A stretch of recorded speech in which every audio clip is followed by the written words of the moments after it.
태씨! 왜? 태식이 출소를 했다. 난 내심 자네가 우리 엄마랑은 네. 나한테 오빠 대우 같은 거 기대하지 않는 게 좋을 거야.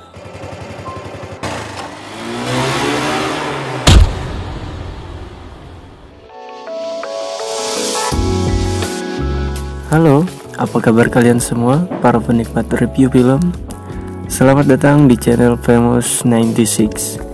Kali ini saya mau menceritakan seluruh alur cerita tentang film Sunflower. Sunflower adalah film action yang rilis pada tahun 2006, disutradarai oleh Kang Sok Byum. Menurut saya, film ini tak hanya actionnya yang bagus, tetapi juga ceritanya yang dramatis, membuat saya yang pria tangguh ini menangis dibuatnya. Tetapi sebelum masuk ke ceritanya, pastikan kompor Anda mati dan jemuran baju sudah diangkat. Oke, baiklah, sekarang kita masuk ke alur ceritanya.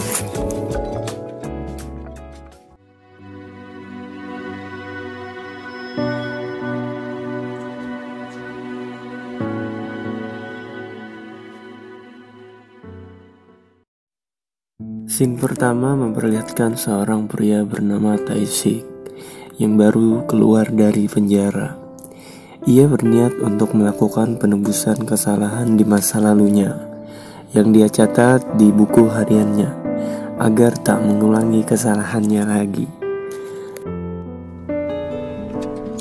Lalu ia mencari ibu yang sering menjenguknya di penjara untuk melakukan balas budi karena ia telah membunuh anaknya di masa lalu. Sesampainya ia di sana, dia disambut dengan seorang perempuan yang bernama Huiju. Dia adalah anak dari ibu pemilik restoran Sunflower, yang nantinya jadi adik angkatnya Tae-sik. Huiju menyuruh Tae-sik pergi dari rumahnya karena dia tidak mengenal Tae-sik, karena ibunya sedang tidak di rumah. Lantas kemudian Tae-sik bertemu dengan teman lamanya yang dulu jadi anak buahnya sewaktu Tae-sik jadi preman, yaitu Lee Chang-moo dan Kim Yang-ki. Dia sekarang menjadi preman yang menguasai kota di mana Tae-sik tinggal. Kim Yang-ki nampaknya tidak terlalu suka dengan keberadaan Tae-sik di kotanya. Ia berniat untuk melakukan pengintaian terhadap Tae-sik. Sepulangnya dari tempat temannya, Tae-sik lalu pergi untuk menemui ibu Sunflower, karena ia sebenarnya sudah ditunggu oleh ibu angkatnya di rumahnya. Lalu ia makan bersama seperti keluarga sendiri. Setelah itu, scene berpindah ke kampanye pemilihan Bupati Seoul. Sebut saja Cho Pan-soo. Ia adalah seorang yang berkuasa di Seoul, di mana ia menyuruh warganya untuk memilihnya agar dapat mensejahterakan kota Seoul. Di sisi lain, ia sebenarnya adalah seorang yang licik dan melakukan segalanya dengan kekerasan. Tak hanya itu, ia juga merekrut preman-preman yang tidak lain tidak bukan adalah temannya Tae-sik yang dulu, yaitu Lee Chang-moo dan Kim Yang-ki. Dia tidak segan-segan menghabisi siapapun yang melawan perintah Cho Pan-soo. Sampai suatu ketika Lee Chang-moo dan Kim Yang-ki diperintahkan oleh Cho Pan-soo untuk menggusur toko-toko di wilayah Seoul yang nantinya akan dibangun mall. Saat Lee Chang-moo dan kawan-kawan melakukan penggusuran, dia dikejutkan dengan keberadaan Tae-sik di toko tersebut. Lantas Lee Chang-moo menyuruh kawan-kawannya untuk berhenti mengobrak-abrik toko. Tae-sik yang kesal lalu mencekik leher Lee Chang-moo dengan mengatakan, "Pergilah, ini toko ibuku." Ternyata Kim Yang-ki telah mengetahui hal tersebut. Itulah mengapa dia menyuruh Lee Chang-moo dan bukan dia yang melakukannya, karena ia sendiri pun tidak berani dengan Tae-sik. Lantas Cho Pan-soo pun marah kepada mereka karena tidak jadi menggusur toko tersebut. Selanjutnya scene berpindah di mana Tae-sik sedang mengajari Huiju adik angkatnya tentang matematika. Tak sengaja Huiju melihat notebook yang berisi tentang catatan yang ingin Tae-sik penuhi ketika bebas dari penjara. Lantas ia pun mencoba memenuhi keinginan Tae-sik untuk pergi berlibur. Karena ada tulisan di notebook tersebut yang belum dicoret.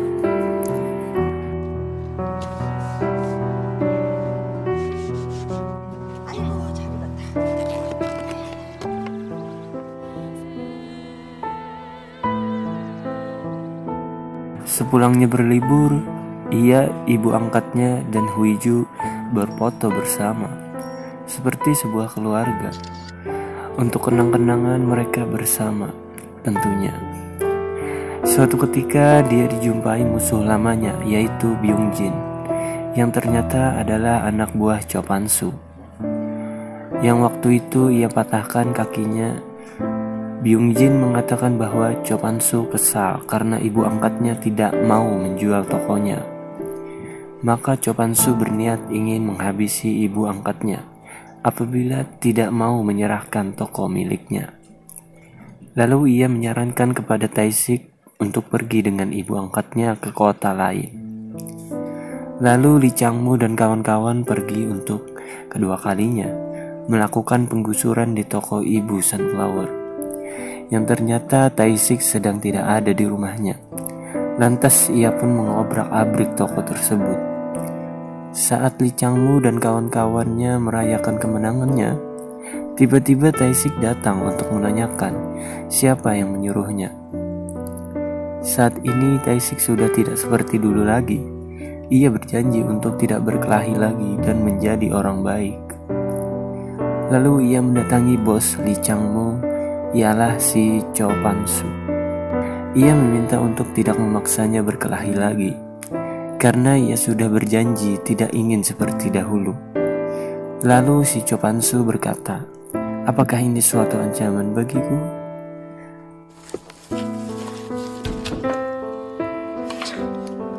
Lalu Cho Pan-soo memerintahkan anak buahnya untuk melakukan efek jera ke keluarganya Tae-sik, yaitu kepada Huiju, adik angkatnya Tae-sik.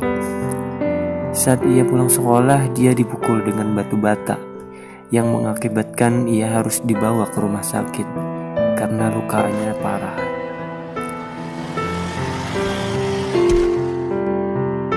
Kemudian Tae-sik yang mengetahui bahwa itu ulahnya Cho Pan-soo, lalu ia menghubungi Byung-jin untuk memintanya bertemu dengan Cho Pan-soo.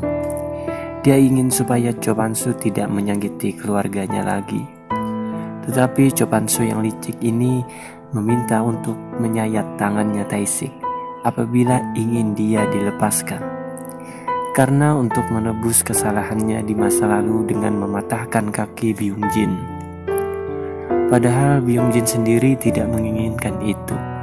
Alhasil, Tae-sik pun rela tangannya disayat oleh Byung-jin. Tetapi Byung-jin ternyata tidak terlalu parah menyayat tangannya Tae-sik. Ia tahu Tae-sik sekarang adalah orang yang baik, hanya memberikan luka kecil untuk menjadikan suatu kenangan untuknya.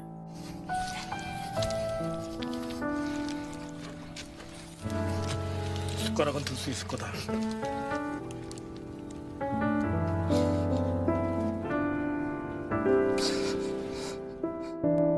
Sepulangnya dari tempat Cho Pan-soo, Tae-sik lalu menjenguk Huiju untuk melihat keadaan Huiju di rumah sakit.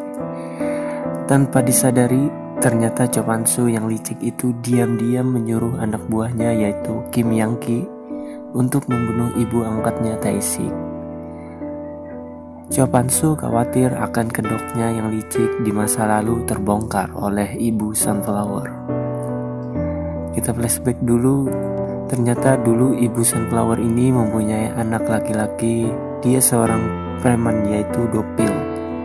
Lalu ia direkrut oleh Cho Pan-soo untuk bergabung bersamanya. Karena Dopil dahulu preman yang juga menguasai kota Seoul selain Tae-sik. Singkat cerita, ia disuruh Cho Pan-soo untuk membunuh Tae-sik supaya tidak ada lagi yang menghalanginya untuk pembebasan lahan. Dan perkelahian pun terjadi. Tak disangka Dopil dan kawan-kawannya ternyata kalah melawan Taisik. Di situ Taisik tak sengaja membunuh Dopil, yang mengakibatkan ia dipenjara.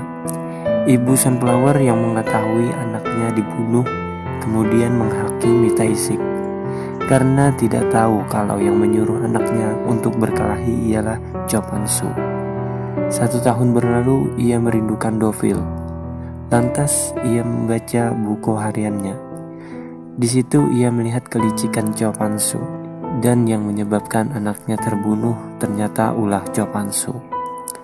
Di situ ia hanya bisa merelakannya saja, karena baginya itu masa lalu.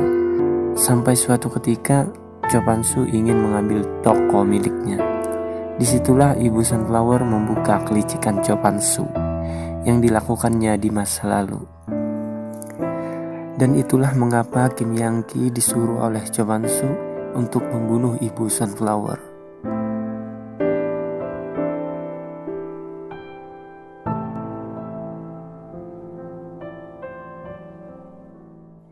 Sepulangnya dari rumah sakit, Taisik kaget melihat ibu angkatnya mati tergantung. Ia tidak tahu kalau yang membunuh ibunya adalah Kim Yang-ki. Ia sangat bersedih dan terpuruk atas meninggalnya Ibu Sunflower.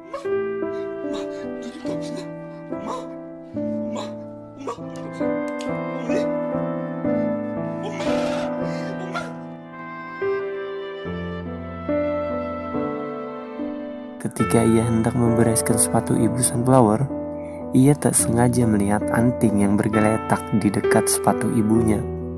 Dia tahu itu adalah anting milik Kim Yang-ki. Saat itulah ia kembali seperti Taisik yang dulu, yang haus akan perkelahian. Kemudian ia mulai merokok lagi dan minum minuman, karena ia pikir tak ada gunanya hidup tanpa Ibu Sunflower, yang ia anggap seperti ibunya sendiri. Ia lalu mendatangi markas Chopansu yang kala itu merayakan pembukaan bar miliknya.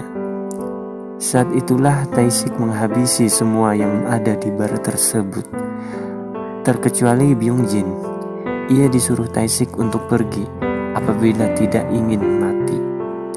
Lantas Byung-jin pun pergi dan berterima kasih kepada Taisik. Lalu ia melemparkan anting milik Kim Yang-ki dan bertanya siapa yang menyakiti Huiju waktu itu. Dan anak buah Chopansu pun mengaku.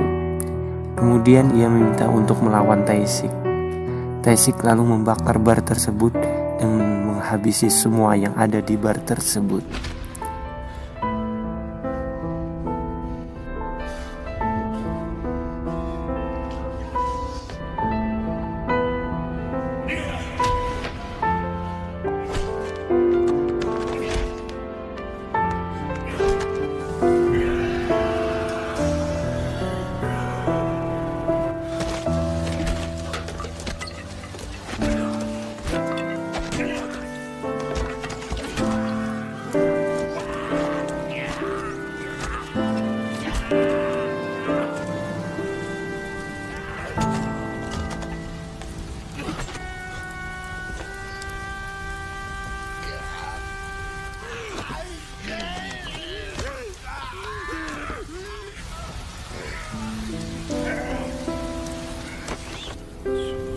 쓰레기는 쓰레기야.